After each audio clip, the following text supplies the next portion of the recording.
People want their subjective preferences to be the objective reality.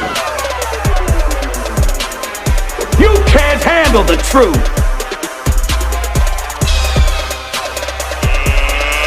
Let's get ready to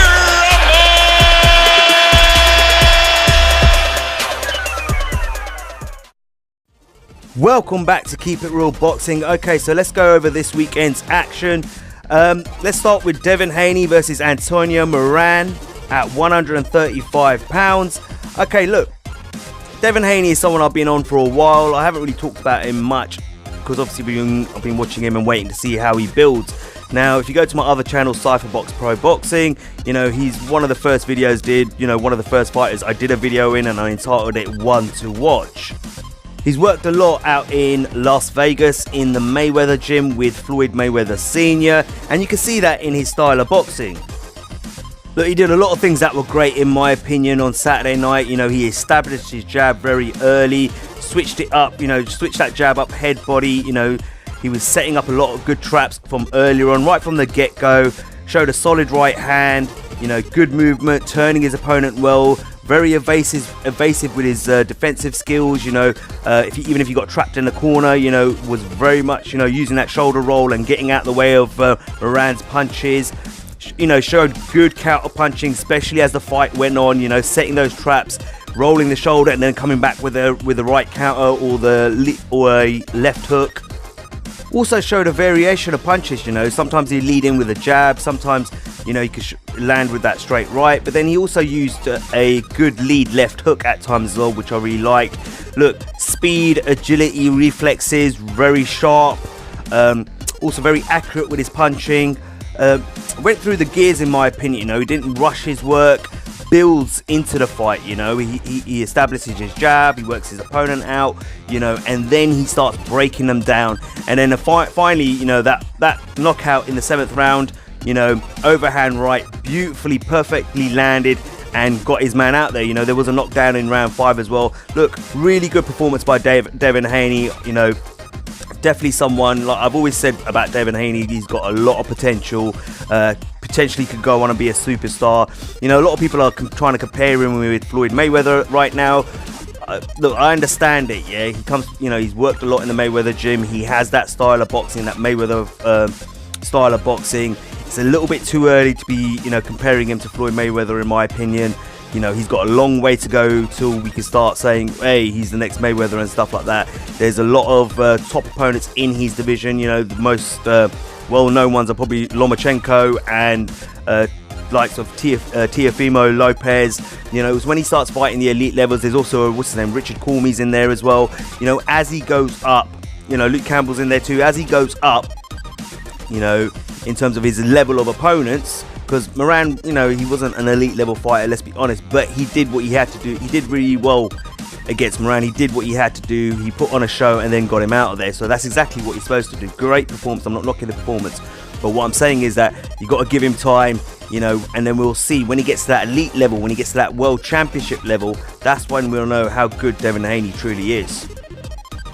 Okay, moving swiftly on to FILIP HRGROVIC versus GREGORY CORBIN. Look, I'm not going to lie, I haven't seen enough of HRGROVIC. I've heard a lot about him. This is probably the real fight I've watched live with him. And, 2nd round KO from a right hand that was coming down. Not enough time to really probably analyze him enough. But I will say this, look, he holds that high guard. But I feel like he leaves himself very open to attack with that high guard, kind of like Dominic Breazeale does. He has a good measure of range, there's no doubt about that. Yeah, he's close enough to land punches, but far enough to get out of the punches too. And it seems like he possesses power. I can't really say much more than that. Like I said, the fight only lasted 2 rounds. But it's hard to say how good this guy's going to be until he starts moving up the levels. When he starts fighting those elite levels, I haven't watched the videos, but I've seen videos that are from the Boxing Boys and other channels that have interviewed him, saying that he's ready for Wilder, Joshua now, he would knock him out, and basically he thinks he could beat the top level fighters now. Be interesting to see if he can. Like I said, it's hard to say, how good this guy really is. I probably have to watch a lot of his other fights. I'm not going to lie to you before I can make a proper analysis of him. But from what I saw on Saturday night, look, yeah, nice little knockout, exactly what he was supposed to do with that level of opponent. But again, I question with his stance, his boxing stance, how he holds that high guard, how he holds those hands very wide apart from each other, not close in, close and tight. You know, if you know what I mean. You know, how would he handle the top fighters like Joshua, like Wilder, like Fury, you know, Dillian Whyte, etc., Luis Ortiz. You know, I get a feeling it will be completely different, but I could be wrong. But we'd have to wait and see how he grows into the sport and into the heavyweight division. But good knockout. Let's move on to Michael Hunter versus Fabio Maldonado. Second round KO for Hunter.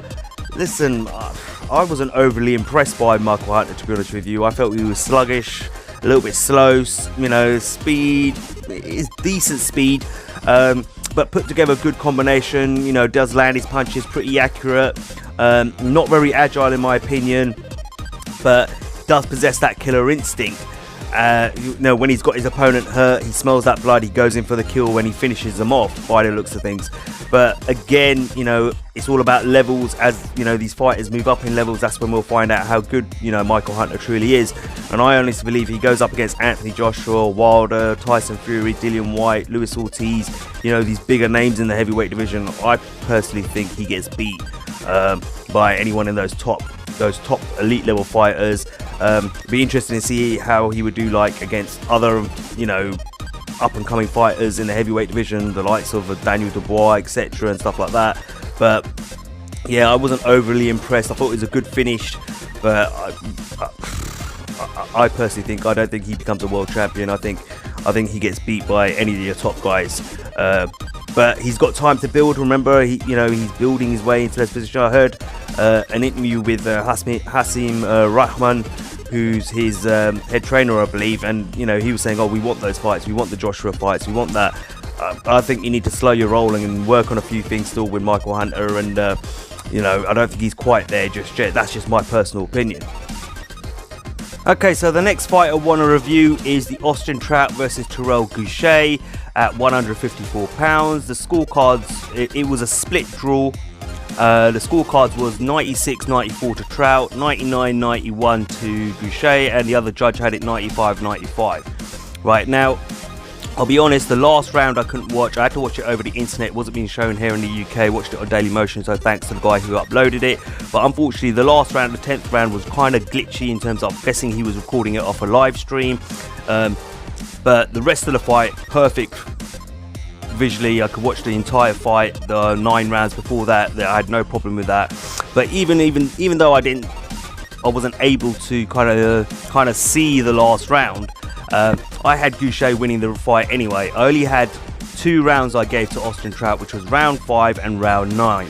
Okay, I thought, look, listen, I don't know what the judges were seeing in that fight. I was even questioning what the commentators were saying at times. Bit of an iffy result, definitely controversial, definitely a robbery. I think Gausha won the fight clearly. Yeah, I felt he was landing the cleaner, harder punches. All right, he was very effective with his aggression. You know, his ring generalship, he controlled the pace, controlled the distance and the range. Controlled Austrian Trout exactly where he wanted to go. That's what he did. Whatever he wanted him to do, he made him do. And his defense was better as well. Austrian Trout, I felt was... I think Austrian Trout needs to retire. He seriously needs to consider it. He looked sluggish in there. He looked old. You know, at the beginning of the fight, and a lot of the rounds, to be honest with you, he was, you know, leading into his punches, you know, falling into his punches. He was... I felt he struggled to gauge the range. And to be able to land effective punches. Don't get me wrong, he did land punches and he did score some punches as well. Don't get me wrong, I'm not saying that he didn't have those opportunities, but I just felt the cleaner, more clear-cut work came from Gausha. No doubt about it, in my opinion. I don't know what the judges were seeing.